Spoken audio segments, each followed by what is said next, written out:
সকাল থেকে বৃষ্টি পড়ছে আজকে ঘুমটা থেকে সকালবেলায় একবার ভিজে গেলাম আমি, কারণ আমাদের পাখিতলাটাতে ডাইনিং টেবিল খোলা ভিজে গিয়ে।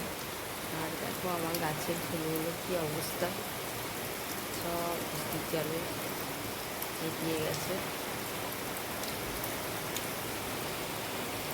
যাই হোক, অবশেষে বৃষ্টিটা হচ্ছে, এটাই অনেক শান্তি। আজকে মনে হচ্ছে সারাদিন বৃষ্টি হবে।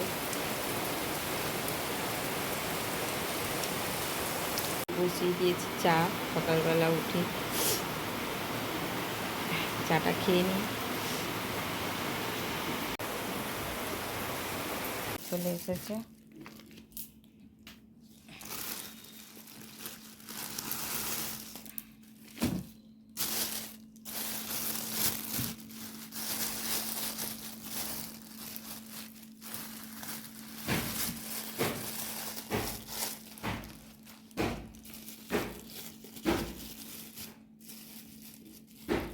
তো সকাল সকাল আজকে বাজার চলে এসেছে, তো সেটাই খুলে দেখাচ্ছি যে কী মাছ এনেছে। ও বাবা, লোটে মাছ!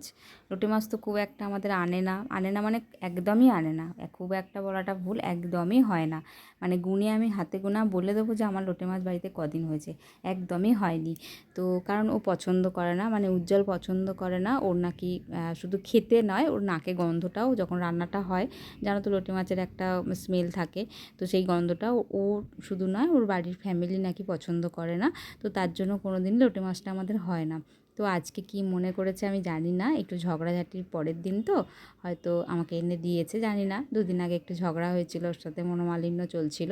তো আজকে কি বুঝে এনেছে আমি সেটা জানি না। তো যাই হোক, রান্নাটা তো করতে হবে, কারণ এই মাছটা আমার আর আমার মেয়ের খুব ফেভারিট মাছ। কারণ এই মাছটা হলে আমাদের সব ভাতই মনে হয় এটা দিয়েই খাওয়া হয়ে যায়। তো আমিও মানে জানতে চাই তোমাদের কাছে যে তোমরা কি এরকম আমাদের মতো আছো, যারা পছন্দ করো, আবার অনেকেই হয়তো পছন্দ করো না এই মাছটা। তো যাই হোক, আমাদের তো মামের খুবই পছন্দের মাছ, আমরা তো করব, খুব ভালো করে কষিয়ে আমি করব রান্নাটা। সেটা তোমাদের সাথে হয়তো অল্প একটু শেয়ার করতে পারি। লোটে মাছের আর একটা রেসিপি আমি অনেক দিন আগে খেয়েছিলাম আমার এক রিলেটিভের কাছে।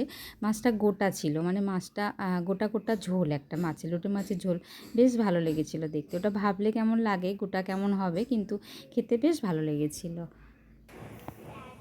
এর মধ্যে আছে ডিম, পেঁয়াজ, লঙ্কা, ময়দা, আর একটু চাট মশলা, একটু বিট নুন, একটু নুন দিয়ে গোলা রুটি, আর একটু বেশি করে দে। আর এই যে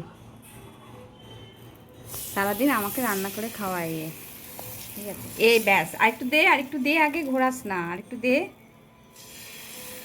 আরেকটু আরেকটু আরে শেষ হয়ে যাবে না, তুই দে না। হ্যাঁ হ্যাঁ, ব্যাস, এবার আস্তে আস্তে একটুখানি এ কর।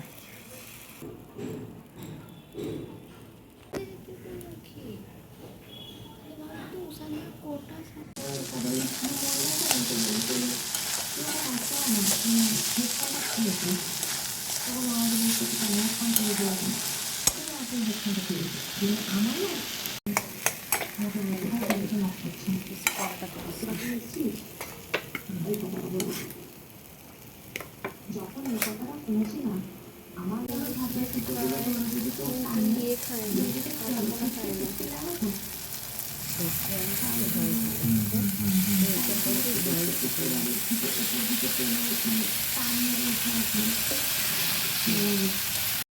আর দেখো, মাছটা তো দিয়ে আমি নাড়াচাড়া করছি এখন এখন এটা জল দেব না, তো এটাতেই ভালো করে কষতে কষতে ঝুড়ো হয়ে যাবে। আর দেখো, মাছটা মোটামুটি আমার রেডি হয়ে গেছে, কেমন দেখতে হয়েছে দেখো। তো একটা জিনিস দেওয়া হয়নি, যেটা ধনে পাতা আমার কাছে ছিল না, আর আজকে বৃষ্টি পড়ছে বলে সোনাইকেও আমি বাইরে যেতে দিইনি, তো দেওয়া হয়নি।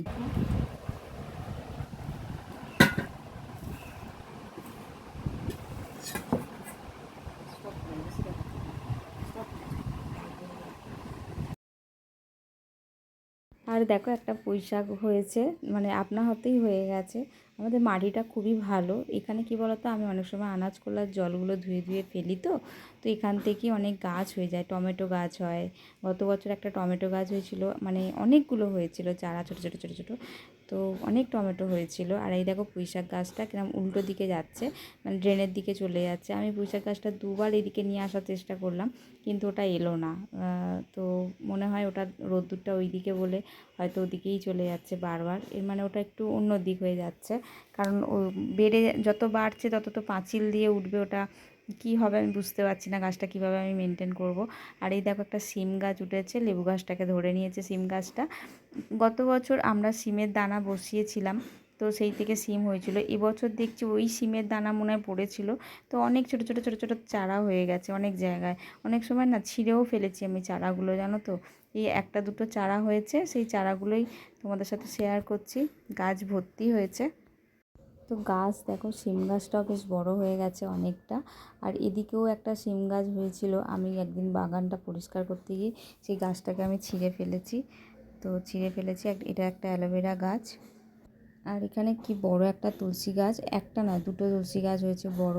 তো তোমরা যারা যারা জানো একটু বলো তো আমাকে, যে এই তুলসী দিয়ে পুজো হয় কি না। আমি ঠিক বুঝতে পারছি না এই গাছটা। তো এই তুলসীটা দিয়ে পুজো হয় কি না আমি ঠিক বুঝতে পারছি না, তাই পুজোর কাজে লাগাতে পারছি না। দুখানা বড় বড় তুলসী গাছ হয়েছে, খুব সুন্দর তুলসী গাছটা।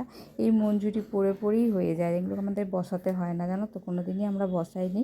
তো এই গাছের এবছরে এই গাছটা তো মঞ্জুরি, আবার সামনের বছর দেখবে অনেক ছোটো ছোটো ছোটো ছোটো চারা বেরিয়ে যায়। তো এই মঞ্জুরির জন্য। আর দেখো এখন বিকালবেলা শোনাই যাচ্ছে পড়তে, নখ খেতে খেতে। খাচ্ছিস আবার করে, চলে আসবি তাড়াতাড়ি, হ্যাঁ।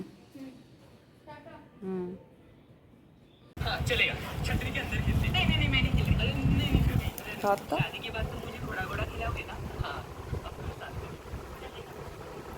কত টাকা ফুচকাটা? 20। কটা দিয়েছে? দুটো খেয়েছি, এটা নিয়ে 4টে, 3টে। 5টা, ওই 6টা, যে 7টা, আর দুটো দিয়েছে, 9টা খেয়ে দিয়েছে। নিয়েছি। হ্যাঁ, তো 10টা দেওয়ার কথা তো, কি 20 জানি টাকার একটা তো। দোকানে দিল আমাকে। কে ছিল ফুচকার কাকুটা না? কালকে গিয়ে বলবি, বলে একটা কম দিয়েছো কেন।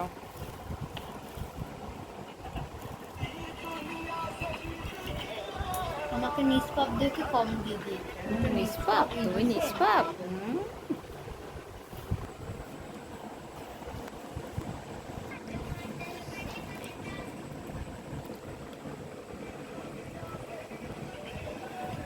তো দেখলেই আমরা দুজনে ফুচকা খেয়ে নিলাম, মা মেয়ে। সোনাই পড়তে গিয়েছিল, সে তো তোমরা দেখলেই তখন বিকালবেলা। তো ও পড়ে বেরিয়ে আমাকে ফোন করে বললো, মা একটু ফুচকা নিয়ে যাব, তো ফুচকা খেতে ইচ্ছা করছে। আমি ঠিক আছে নিয়ে আয়। আর আমিও আজকে বাইরে বেরোইনি, আমি বাড়িতেই ছিলাম। তো আমার আজকে বাইরে কোনো কাজ ছিল না, তো আজকে বিকাল আর বেরোইনি। তো যাই হোক, ও ফুচকা নিয়ে আসতে দুজনে ফুচকা খেয়ে আর আমি চলে এলাম রাতে ডিনারটা করতে।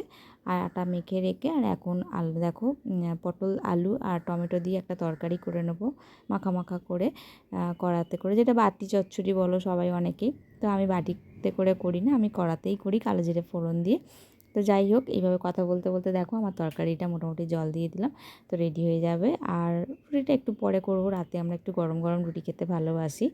আর আম তো ছিল, আর সকালে একটু মাছের তরকারি ছিল। তো যাই হোক, এই ছিল আজকে আমার ভিডিওটা। যদি ভালো লেগে থাকে তাহলে প্লিজ লাইক, কমেন্ট, শেয়ার, অবশ্যই চ্যানেলটি সাবস্ক্রাইব করে দিও।